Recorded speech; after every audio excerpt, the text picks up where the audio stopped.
মুক্তিযুদ্ধ বিরোধী শক্তির আস্ফলনের কাছে কি বর্তমান অন্তর্বর্তীকালীন সরকার মাথা নত করে আছে?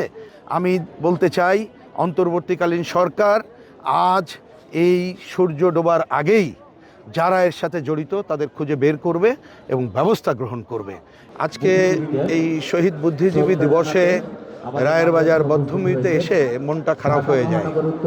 কারণ এর আগে যেভাবে আমরা দেখতাম ছাত্রছাত্রী সহ অন্যরা শ্রদ্ধা জানাতে আসতো, আজকে সে পরিবেশ আমরা দেখতে পাচ্ছি না।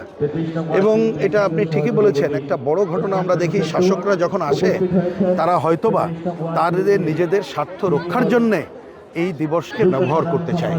কিন্তু এই দিবস তো সবার, মুক্তিযুদ্ধের মধ্য দিয়ে অর্জিত বাংলাদেশে বিজয়ের দ্বার প্রান্তে এসে যারা আমাদেরকে বুদ্ধিজীবীদেরকে হত্যা করেছিল যাতে করে আমাদের একটা দেশ পুনর্গঠন আমরা না করতে পারি, তাহলে এই কথাগুলো যদি আমাদের নতুন প্রজন্ম না জানে তাহলে তো মুক্তিযুদ্ধের মধ্য দিয়ে অর্জিত বাংলাদেশকে আমরা এগিয়ে নিতে পারবো না। কিন্তু আমরা দেখতে পাই মুক্তিযুদ্ধের পরে যারা বিভিন্ন সময় শাসন ক্ষমতায় ছিল, কারোর কম বেশি হতে পারে, সবাইকে এক পাল্লায় আমি মাপছি না, কিন্তু প্রকৃতপক্ষে মুক্তিযুদ্ধের চেতনা, গণতান্ত্রিক অসাম্প্রদায়িক সাম্যের বাংলাদেশ, এই তৈরির কাজটা কেউ করে নাই, যার জন্যে এই সংকট আমরা দেখছি।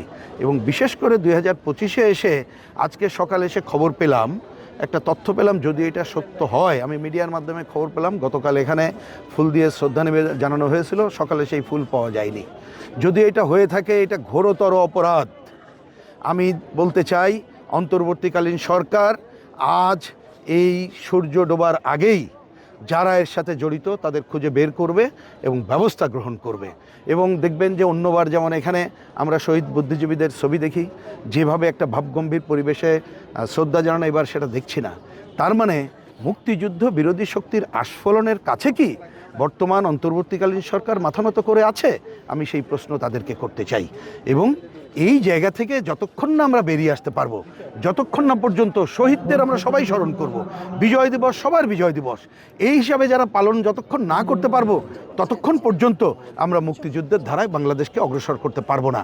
আমি আশা করব নতুন প্রজন্ম তারা আরও জাগ্রত হয়ে আমাদের শহীদ বুদ্ধিজীবীদের প্রতি শ্রদ্ধা জানাবে এবং মুক্তিযুদ্ধের চেতনা সমুন্নত রাখবে। আমি একটা কথা খালি বলতে চাই, এটা সবার এই ইতিহাস মনে রাখা দরকার। বিজয়ের দ্বার প্রান্তে যখন আসছিলাম, তখন কিন্তু একটা নীল নকশার মাধ্যমে পাকিস্তানি হানাদার বাহিনী, 71-এর রাজাকার আলবদর আল শামস, তাদেরকে দিয়েই এই বুদ্ধিজীবীদের হত্যাকাণ্ড সংগঠিত করেছিল। তাদের বিচারের দাবি আমাদের অব্যাহত রাখতে হবে এবং এই বিচার যদি সুসম্পন্ন না করতে পারি তাহলে কিন্তু শহীদদের আত্মাও শান্তি পাবে না। দেশে দেশে সবার সাথে দ্য নিউজ।